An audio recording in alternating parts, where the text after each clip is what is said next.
Գյորջյան Կասկադ 60 ամիս փուլային վճարում բազմաթիվ առավելություններ։ Եվրոպացիներին այսպես կոչված Զանգեզուրի միջանցք իրականում Ադրբեջանից Նախիջևան անխոչնդոտ կապն ապահովող Սյունիքի ամերիկյան երթուղի բերելու մասին առաջինը խոսեց Ալիևի օգնականը համատեղության կարգով աշխատակազմի արտաքին հարաբերությունների բաժնի ղեկավարը։ Ադրբեջանի այն նույն նախագահի կաբինետի պաշտոնյան, որը հայ-ադրբեջանական խաղաղության պայմանագրի ստորագրման համար Երևանից պահանջել էր հրաժարվել սահմանագոտում նույն եվրոպացի անզեն դիտորդների բարեկությունից։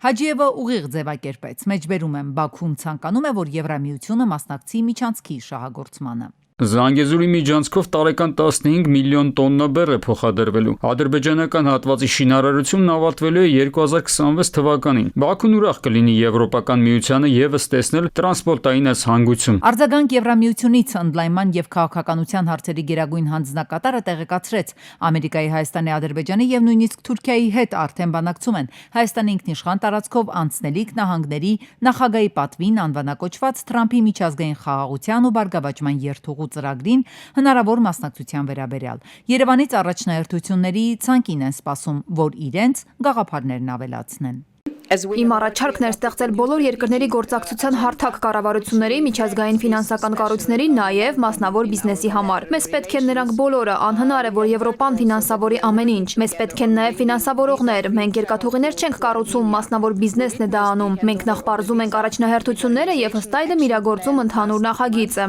Երևանում օգոստոսի 8-ի գագաթնաժողովից հետո սպասում էին, որ թրիփով բազմաթիվ հետաքրքրվողներ են լինելու, թակելու մեր դուռը, բայց շարքում Եվրոպան առաջինը չէր։ 10-օրյա լռությունը խախտելով Մոսկվան օգնության ձեռք մեկնեց։ Փոխվարչապետ Օվերչուկն էր բանաձևել։ Երևանն աջակցության կարիք ունի, կօգնեն, սակայն մեր երկիրն այդ ժամանակ այդպես էլ չհստակեցրեց։ Կա կամ կլինի կունենանք այդ կարիքը, թեպետ ռուս գործընկերների պատասխանն էլ այստեղ չուշացավ։ Երկկողմ նախագիծ է Հայաստանի ու Ամերիկայի միջև, որևէ երրորդ կողմի համար նահանգներն էլ պետք է վառի իր կանաչ լույսը, ասել էր խորհրդարանի արտաքին հարաբերությունների հանձնաժողովի նախագահը։ Իսկ հիմա Մարտակոսի հայտարարությունից հետո, թե Սյունիքի Թրամփի երթուղի գալու հարցը ոչ միայն Ադրբեջանի, այլ նույնիսկ Թուրքիայի հետ են քննարկում, մեր կողմում պաշտոնական լռություն է։ Բնականաբար այս ամբողջ տարածաշրջանը այդ արևմտյան կոնգլոմերատի տակ է անցնում, բնականաբար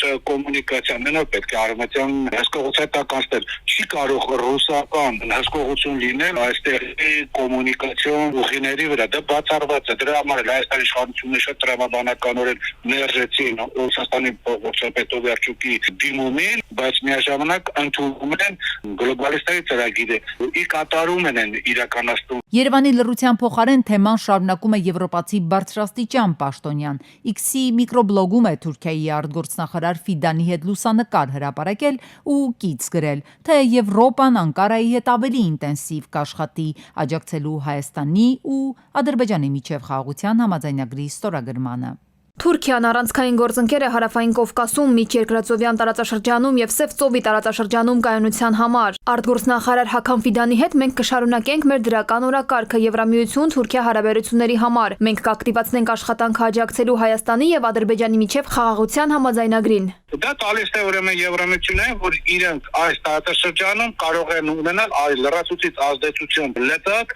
եւ իրենց դեմ ուրեմն գործողություններ իրականացնելու համար եւ Ռուսաստանին դուրս մղելու համար չպետք է նայել առանձին դետալ։ Թրամփի երթուղու հետ կապված ի դեպ Երևանում էական նորություններ չկան։ Բաքուն իր վերահսկողության տարածքներում ինչ-որ շինարարությունների ավարտից է խոսում։ Մեզ մոտ ճանապարհի հետ կապված դեռ խորը դետալիզացված քննարկումներ են ընթանում, ինչպես պատասխանատու պաշտոնյաներն են ձևակերպում։ Բելգիան մերժել է ռուսական սառեցված ակտիվների օգտագործման Եվրամիության ծրագիրը։ Բելգիայի արտաքին գործերի նախարարությունից հայտարարել են, որ երկիրը ռեպարացիոն վարկի տարբերակը բոլորից վատագույնն է համարում, քանի որ այն ռիսկեր է պարունակում։ Նման բան նախկինում երբեք չի եղել։ Եվրոպական հանձնաժողովը 2026 թվականի սկզբին կառաջարկի լիովին եւ ընդմիշտ արգելել Ռուսաստանից նավթի ներմուծումը Եվրամիություն։ Այս մասին հայտարարել է Եվրոպական հանձնաժողովի ղեկավար Ուրսուլա ֆոն դեր Լայենը։ Դեկտեմբերի 3-ին Եվրոպական միության խորհուրդը եւ Եվրախորհրդարանի ներկայացուցիչները համաձայնության են եկել ռուսական գազի ներմուծումից մինչեւ 2027 թվականը փուլային կերպով հրաժարվելու կանոնների շուրջ։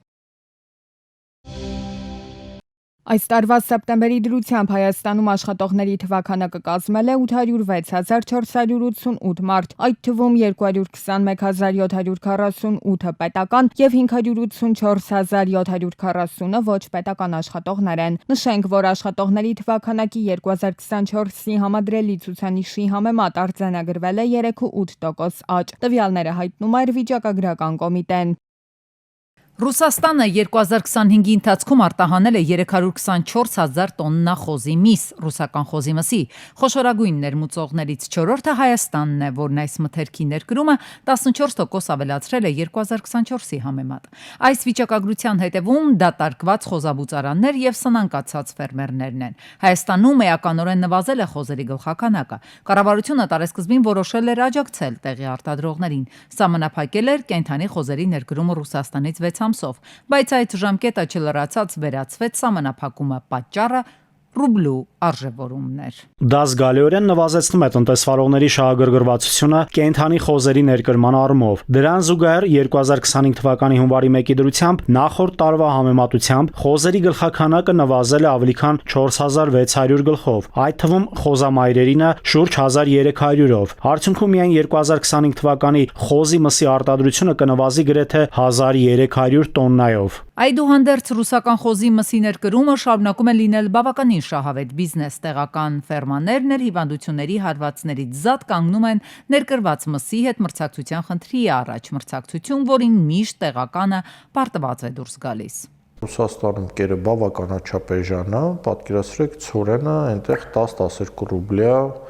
մեր դրամի վերածած, որը 50-ից 55 դրամ է անում։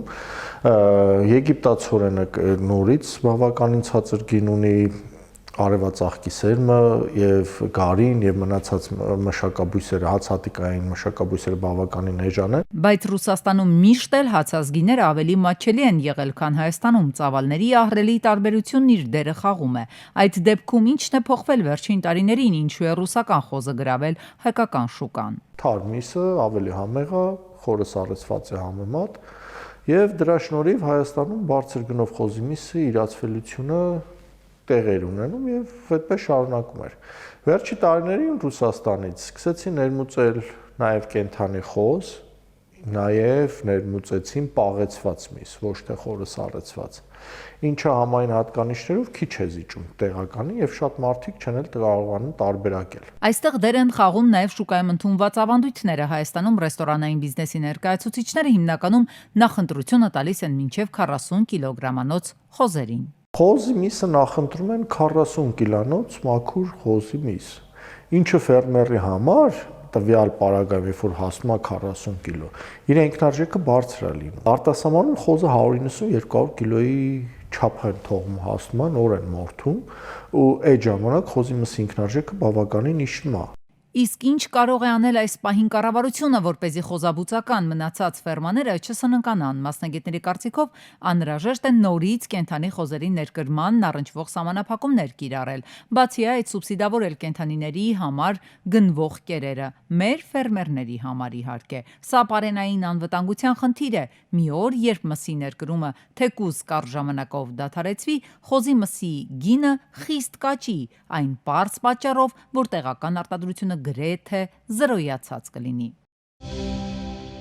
54 տարի առաջ պաշտոնապես հայտարարվեց Արաբական Միացյալ Էմիրության պետության ստեղծման մասին ու բարձր ծածանվեց միության դրոշը։ Հայաստանում Արաբական Միացյալ Էմիրությունների դեսպանությունը հանդիսավորությամբ նշեց պետության կազմավորման տարեդարձը։ Մուտքի արտոնագրերի փոխադարձ ազատականացում, վարորդական իրավունքների փոխադարձ ճանաչում, գործարար եւ ներդրումային ոլորտներում գործընկերությունների ամրապնդում։ Վերջին 3 տարիների ընթացքում Հայաստանի եւ Արաբական Միացյալ Էմիրությունների միջև հարաբերությունները զարգանում են։ Հայաստանի Հանրապետության եւ Արաբական Միացյալ Էմիրությունների միջև տնտեսական հարաբերությունները վերջին տարիներին ակնառու զարգանում են, որն արտահայտվել է առևտրաշրջանառության ծավալի զգալի աճով, ուղիղ չվերթների թվի ավելացմամբ, ինչպես նաեւ Հայաստանի Հանրապետություն այցելող Արաբական Միացյալ Էմիրությունների զբոսաշրջիկների թվի շարունակական աճով։